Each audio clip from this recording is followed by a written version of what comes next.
Assalamualaikum warahmatullahi wabarakatuh. Sobat Rumi, di malam yang sunyi ini, ketika langkah-langkah manusia perlahan mereda dan dunia mulai menutup matanya, kita kembali bertanya pada diri sendiri tentang sesuatu yang selama ini kita jalani, namun jarang kita pahami. Sesuatu yang hadir setiap malam, namun tak pernah kita lihat dengan mata terbuka. Sesuatu yang begitu dekat, tetapi begitu misterius. Pertanyaan itu adalah, kemana ruh kita pergi saat kita tidur? Setiap malam tanpa kita sadari, ada perjalanan besar yang terjadi di dalam diri. Tubuh kita berbaring diam, terlelap seolah-olah tak bergerak. Tetapi ada bagian dari kita, bagian terdalam, yang tetap hidup, tetap sadar, dan tetap berjalan ke alam yang tidak kita kenal. Alam yang sering disebut para bijak sebagai alam malakut, alam mimpi atau alam antara. Dan di sanalah rahasia itu disimpan ketika kita memejamkan mata. Saat kesadaran perlahan memudar, sesuatu yang tak terlihat terlepas dari penjara fisik. Ruh mulai mengurangi keterikatannya pada tubuh. Ia tidak sepenuhnya keluar, namun juga tidak sepenuhnya berada di dalam. Para sufi menyebutnya sebagai fana tidur, sebuah keadaan di mana tubuh beristirahat, tetapi ruh berjalan. Ia berjalan menuju tempat-tempat yang tak bisa dijangkau oleh kaki kita di dunia nyata. Dalam Al-Quran, Allah telah mengisyaratkan hal ini jauh sebelum manusia mencoba memahaminya dengan ilmu neuroscience atau psikologi modern. Dalam surat Az-Zumar ayat 42, Allah berfirman bahwa Dia memegang ruh saat manusia mati dan memegang ruh yang belum mati ketika manusia tidur. Ada ruh yang dikembalikan dan ada yang ditahan. Ayat ini bukan sekadar penjelasan tentang tidur. Ini adalah pengingat bahwa setiap malam kita memasuki gerbang kecil menuju kematian. Sebuah kematian yang lembut, sebuah kematian yang sementara, sebuah kematian kecil yang mengajarkan kita bahwa hidup bukanlah tentang tubuh saja, melainkan tentang ruh yang menggerakkan tubuh itu. Namun pertanyaan berikutnya muncul. Jika Allah memegang ruh saat kita tidur, kemana ruh itu pergi? Apa yang ia lihat, apa yang ia temui, dan kenapa sebagian dari perjalanan itu muncul dalam bentuk mimpi? Setiap manusia pasti pernah mengalami mimpi. Ada mimpi yang menenangkan, membawa kita ke tempat yang belum pernah kita kunjungi sebelumnya. Ada mimpi yang begitu indah hingga rasanya tidak ingin kita bangun. Ada mimpi yang seperti pesan lembut dari langit, membuat hati kita tentram seakan ada yang ingin dititipkan kepada kita. Namun ada juga mimpi yang menegangkan, mimpi yang gelap, mimpi yang membuat kita terbangun dengan keringat dingin. Ada mimpi buruk yang seakan mengejar, menekan, dan menakuti kita. Lalu kita bertanya, dari mana semua itu berasal? Apa yang sedang terjadi pada ruh kita ketika mimpi-mimpi itu datang? Para sufi memandang mimpi bukan sebagai bunga tidur biasa. Mereka melihat mimpi sebagai lembaran komunikasi dari alam yang lebih tinggi atau bayangan dari dunia batin kita sendiri. Dalam pandangan mereka, mimpi adalah cermin yang memantulkan keadaan ruh kita sebelum kita tidur. Jika hati kita gelisah, mimpi itu akan gelisah. Jika hati kita tenang, mimpi itu akan menjadi cahaya. Jika kita dekat dengan Allah, mimpi itu akan menjadi petunjuk. Jika kita jauh, mimpi akan menjadi bayangan yang kacau dan hampa. Setiap mimpi membawa jejak perjalanan ruh. Mimpi yang baik berasal dari tempat tinggi, dari alam cahaya. Mimpi buruk berasal dari tempat rendah, dari alam gelap. Dan mimpi yang berantakan adalah gambaran pikiran manusia yang masih terikat pada dunia. Di titik ini kita mulai menyadari bahwa tidur bukan sekadar istirahat. Tidur adalah perjalanan. Tidur adalah pertemuan dengan dunia yang tak tersentuh oleh tangan, tak terlihat oleh mata, tapi dirasakan oleh jiwa. Dan perjalanan itu lebih panjang dan lebih dalam daripada yang selama ini kita bayangkan. Pertanyaan tentang kemana ruh pergi saat tidur bukan hanya pertanyaan teologis, bukan hanya pertanyaan ilmiah, tetapi pertanyaan eksistensial, pertanyaan tentang diri kita sendiri, tentang siapa kita sebenarnya di luar tubuh ini, tentang hakikat hidup yang sesungguhnya. Karena jika setiap malam ruh kita pulang, maka sebenarnya kita hidup di dua dunia. Dunia fisik tempat kita bekerja, berjuang, dan tertawa, dan dunia ruhani tempat kita melihat, mendengar, dan merasakan tanpa indera.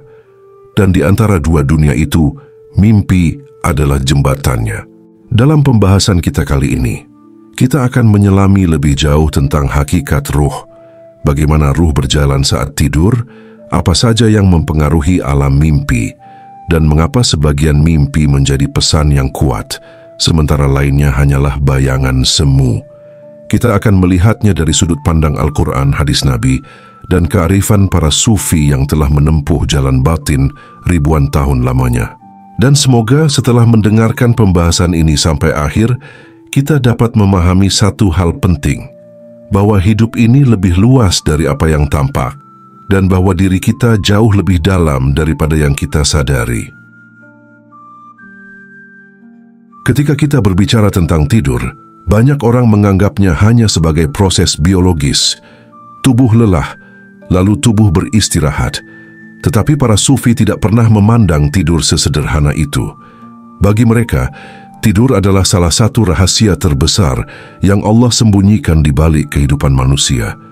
Karena di saat tidur, ruh kita memasuki keadaan yang tidak mungkin dialami saat terjaga. Ruh tidak sepenuhnya meninggalkan tubuh, tetapi juga tidak tinggal sepenuhnya di dalam. Para arif billah menggambarkan keadaan ini seperti pelita yang cahayanya memancar keluar, tetapi sumber cahayanya tetap berada di tempatnya. Ruh kita terikat dengan tubuh oleh sebuah tali halus yang tidak bisa kita lihat, tetapi sangat nyata dalam pandangan batin. Para ulama menyebutnya sebagai alaqah ar-ruh, ikatan ruhani yang menjadi jembatan antara dunia fisik dan dunia gaib. Dalam keadaan tidur, kesadaran indera kita dimatikan. Mata terpejam, telinga melemah, tubuh tidak lagi merespon seperti biasanya. Tetapi satu hal tetap hidup, kesadaran ruhani. Dan ketika kesadaran ruhani itu bangkit, ia melihat hal-hal yang tidak bisa dilihat oleh mata, ia mendengar hal-hal yang tidak bisa didengar oleh telinga, dan ia merasakan apa yang tidak bisa disentuh oleh kulit. Karena itu, ketika kita bermimpi, kita seakan dapat berpindah tempat dalam sekejap. Kita bisa berada di masa lalu, lalu tiba-tiba melompat ke tempat lain yang belum pernah kita kunjungi. Kita bisa bertemu orang yang sudah meninggal bertahun-tahun lalu. Kita bisa melihat kejadian yang seakan lebih nyata daripada dunia nyata. Mengapa semua itu bisa terjadi? Karena pada saat tidur, ruh tidak terikat oleh ruang dan waktu, seperti tubuh kita. Dalam pandangan sufi, ruh memasuki salah satu dari dua alam ketika tidur.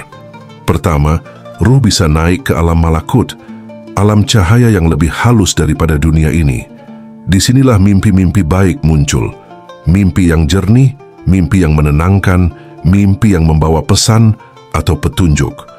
Ketika ruh naik ke alam ini, ia melihat sesuatu yang sangat lembut, sangat terang, dan sangat bermakna, walau terkadang ia datang dalam bentuk simbol-simbol.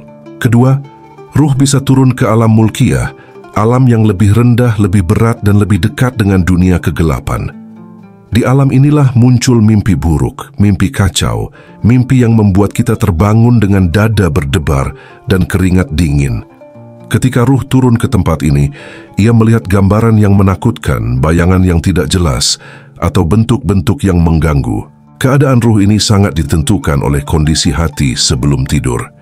Jika hati tenang, rileks, bersih dari amarah dan kecemasan, maka ruh akan lebih mudah terangkat ke alam cahaya.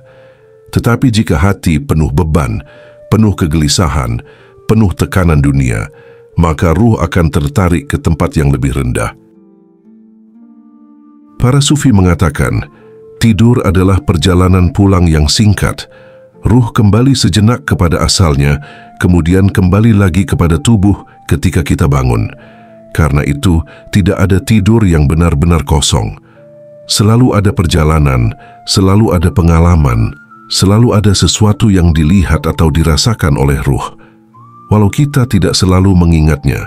Hakikat tidur pada akhirnya adalah pengingat bahwa kita bukan hanya tubuh, kita adalah ruh yang diberi wadah sementara. Dan setiap malam saat kita memejamkan mata, Allah menunjukkan sedikit dari jati diri kita yang sebenarnya. Ketika ruh memasuki alam mimpi, ia tidak hanya melihat gambaran acak. Ia tidak berjalan tanpa arah dan tidak pula menerima semua mimpi dari satu sumber yang sama.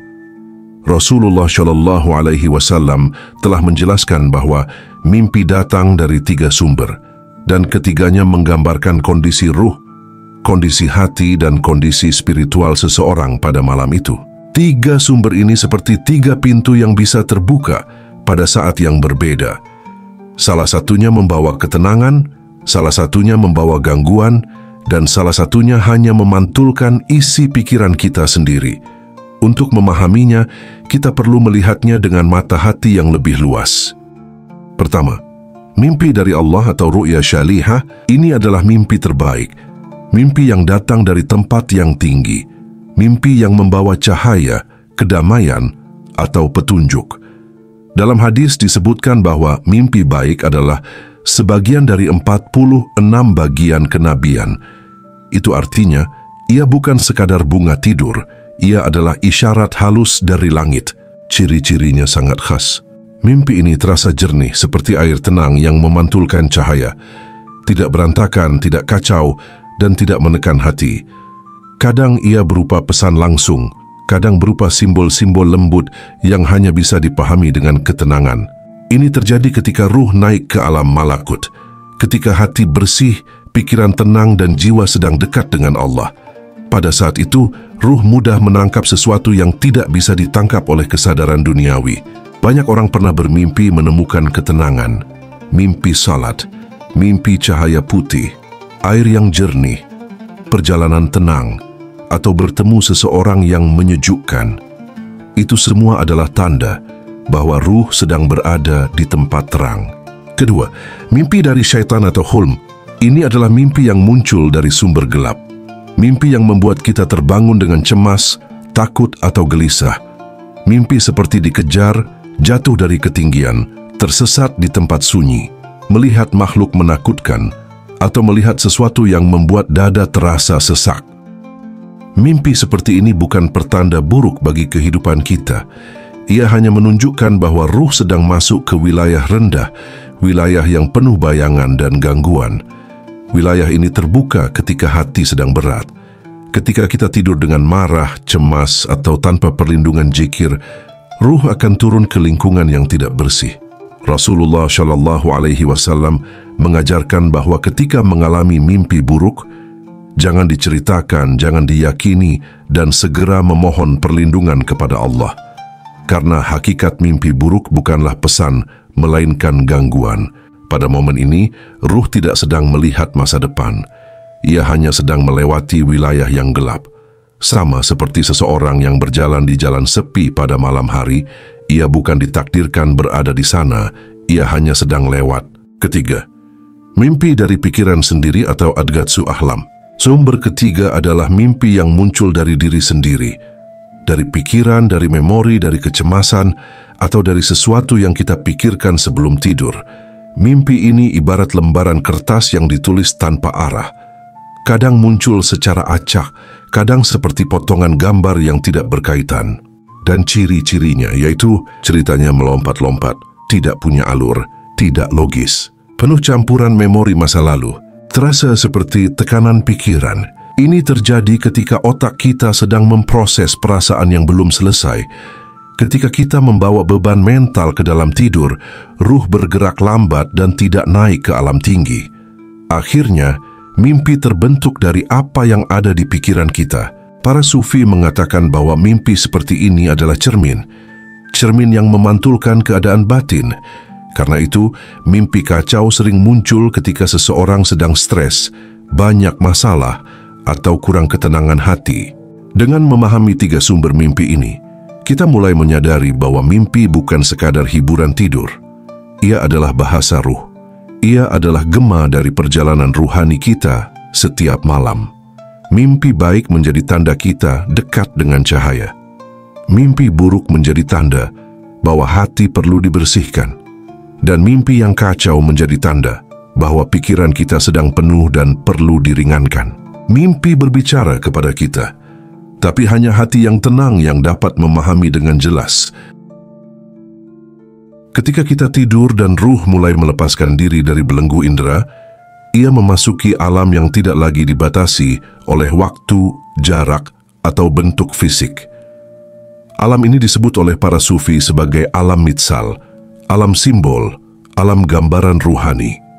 Disinilah ruh melihat apa yang tidak bisa dilihat oleh mata manusia saat terjaga.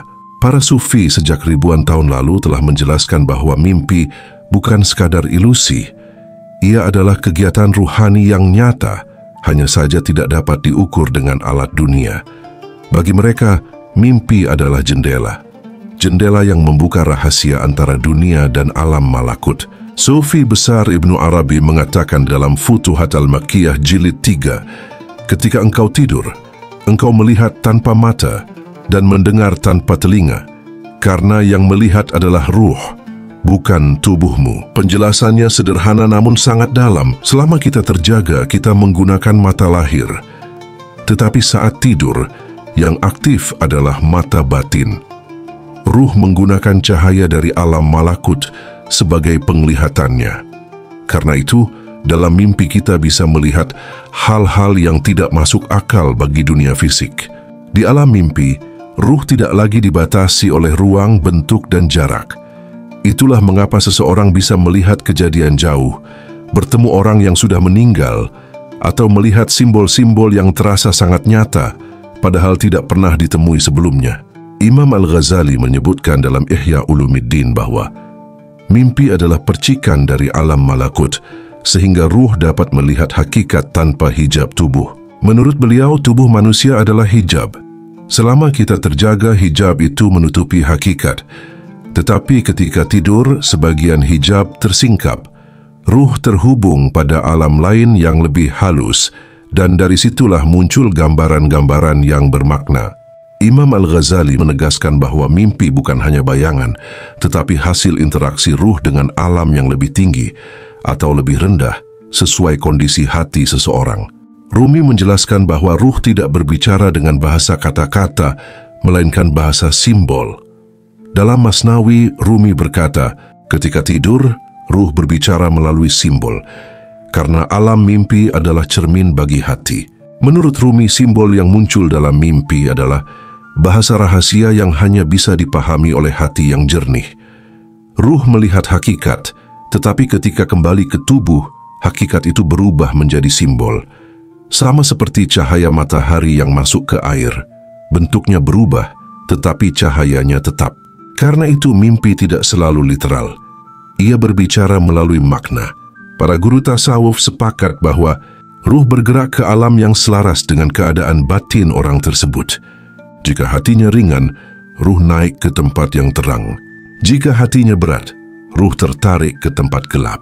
Guru sufi besar Sahal Al-Tustari berkata dalam tafsir Tustari, ruh naik setinggi kejernihan hatinya dan turun sedalam kegelapannya. Itulah sebabnya mimpi bisa sangat berbeda antara satu orang dengan yang lain. Karena yang berjalan bukan tubuh, tetapi keadaan batin mereka. Sobat Rumi, ketika kita membahas ruh saat tidur, kita sebenarnya sedang membahas keadaan jiwa yang sangat halus. Tidur bukan hanya soal memejamkan mata, tetapi perpindahan kesadaran dari dunia lahir menuju dunia batin. Karena itu, cara kita memasuki tidur sangat menentukan kualitas mimpi, ketenangan ruh, dan kejernihan batin kita.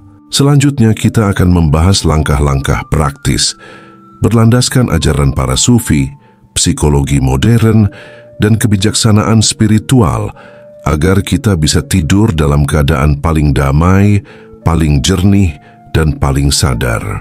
Cara pertama, menjernihkan pikiran sebelum tidur. Ruh turun ke keadaan tenang ketika pikiran tidak lagi penuh beban. Dalam tasawuf, pikiran disebut sebagai layar yang memantulkan cahaya ruh. Bila layar itu keruh, cahaya tidak akan tampak. Cara yang bisa kita lakukan: Hentikan urusan dunia 1 jam sebelum tidur. Jauhkan diri dari media sosial. Biarkan pikiran perlahan tidak lagi memegang apapun. Psikologi juga menguatkan hal ini. Overthinking sebelum tidur membuat otak terus aktif sehingga tubuh tertidur, tapi ruh tetap gelisah. Kedua, melakukan muhasabah singkat. Para sufi tidak pernah tidur sebelum melakukan muhasabah, introspeksi diri. Mereka mengevaluasi apa yang hari ini sudah baik, apa yang harus diperbaiki, kesalahan yang harus dimaafkan. Dengan cara ini, hati memasuki tidur tanpa beban, tanpa penyesalan, tanpa dendam. Seperti kata Imam Al-Ghazali, hati yang penuh beban tidak akan dibawa ruh ke tempat yang tinggi. Ketiga, meluruskan niat sebelum tidur. Para sufi mengajarkan, niat adalah kuncinya perjalanan ruh. Sebelum tidur berniatlah, ya Allah, jadikan tidur ini ibadah. Dan ketika kami dibawa ke dalam mimpi, jadikan mimpi ini petunjuk bukan gangguan. Jadikan malam ini penyembuh bagi jiwa. Dalam psikologi, ini dikenal sebagai pre-sleep intention, niat yang menentukan arah dan kualitas mimpi. Keempat, berzikir sampai terlelap. Zikir adalah frekuensi ketenangan yang membawa ruh masuk ke tidur tanpa melayang ke alam yang gelap. Caranya sederhana. Tarik napas pelan, ucapkan Allah seirama dengan napas. Ulangi sampai tubuh rileks. Dalam sufisme, zikir sebelum tidur disebut pelindung ruh karena menjaga perjalanan batin tetap berada dalam cahaya. Cara kelima, membiasakan tidur dengan kesadaran napas. Ini adalah teknik gabungan antara tasawuf dan psikologi modern. Fokuslah pada napas. Tarik napas 4 detik, tahan 2 detik, hembuskan 6 detik. Metode ini berfungsi untuk menurunkan detak jantung, menenangkan sistem saraf, mengantar tubuh pada mode penyembuhan, dan lebih dari itu, dengan kesadaran napas, ruh masuk ke tidur bukan dalam keadaan jatuh, tetapi turun perlahan, sadar, lembut, dan damai. Keenam, melepaskan semua kendali. Para sufi berkata, tidur adalah latihan menyerahkan diri kepada Allah. Karena itu, sebelum tidur, lepaskan kelelahan, lepaskan kekhawatiran, lepaskan masa depan. Jika kita tidur sambil menggenggam dunia, dunia akan masuk ke dalam mimpi kita. Jika kita tidur sambil melepaskan, ruh akan naik kepada cahaya yang menenangkan. Ketujuh, membersihkan ruangan dari energi negatif. Inilah cara dalam tradisi sufi. Lampu diredupkan. Ruangan diberi aroma lembut, kayu gaharu, cendana atau bunga-bungaan. Tempat tidur dijaga tetap rapi dan bersih. Ini selaras dengan psikologi modern. Ruang yang berantakan membuat otak tetap aktif dan sulit masuk mode tenang. Jika kita tidur dalam kondisi tenang, maka ruh tidak turun ke alam mimpi secara kacau. Ia turun dengan bimbingan, dengan cahaya, dengan ketenangan. Dan ketika ruh tenang, mimpi pun menjadi jernih. Bahkan terkadang membawa pesan, petunjuk atau penyembuhan. Sobat Rumi, tidur bukan sekadar istirahat. Ia adalah perjalanan ruh yang setiap malam membawa kita ke alam yang tidak terlihat, alam yang terkadang penuh rahasia dan terkadang penuh cahaya. Sobat Rumi, dari seluruh pembahasan kita malam ini, ada satu hal yang perlu benar-benar dipahami. Tidur bukan hanya urusan tubuh, tetapi perjalanan ruh yang sangat halus, sangat lembut, dan sangat dalam. Ketika kita terlelap, ruh tidak hilang, ia tidak mati, ia tidak pergi tanpa arah. Ruh berpindah dari kesadaran dunia menuju kesadaran batin, ke alam mimpi, ke ruang-ruang yang tidak terlihat oleh mata lahir, tetapi sangat nyata bagi mata hati. Kita telah belajar bahwa tidur adalah pengambilan ruh secara sebagian. Mimpi merupakan cermin dari kondisi jiwa. Ruh dapat naik ke tempat yang tinggi atau turun ke alam yang kelam sesuai keadaan hati kita. Para sufi memandang tidur sebagai latihan fana, latihan pasrah dan latihan kembali kepada Allah. Dan yang paling penting, kualitas tidur menentukan kualitas mimpi, ketenangan jiwa, bahkan kejernihan spiritual kita. Pada akhirnya, apa yang kita bawa sebelum tidur, itulah yang akan menemani perjalanan ruh di dalam mimpi. Jika hati tenang, ruh naik ke cahaya. Jika hati gelisah, ruh terperosok ke alam yang kelam. Karena itu, menjaga hati sebelum tidur bukan hanya anjuran, tapi kebutuhan agar ruh selamat dalam perjalanannya. Sobat Rumi, jika pembahasan ini membuat hati tenang dan lapang, silahkan tulis di kolom komentar sebuah solawat kepada Nabi sebagai bentuk doa bersama agar malam ini ruh kita dijaga, hati kita ditenangkan, dan tidur kita diliputi cahaya rahmat. Semoga setiap solawat yang kamu tuliskan menjadi cahaya yang menyertaimu saat ruh berkelana di malam hari. Semoga pembahasan ini membawa ketenangan, membawa pemahaman baru, dan membuka sedikit tabir tentang rahasia tidur yang sering kita anggap biasa. Semoga Allah menjadikan setiap tidur kita sebagai ibadah, setiap mimpi sebagai petunjuk, dan setiap bangun sebagai permulaan yang lebih baik. Wassalamualaikum warahmatullahi wabarakatuh.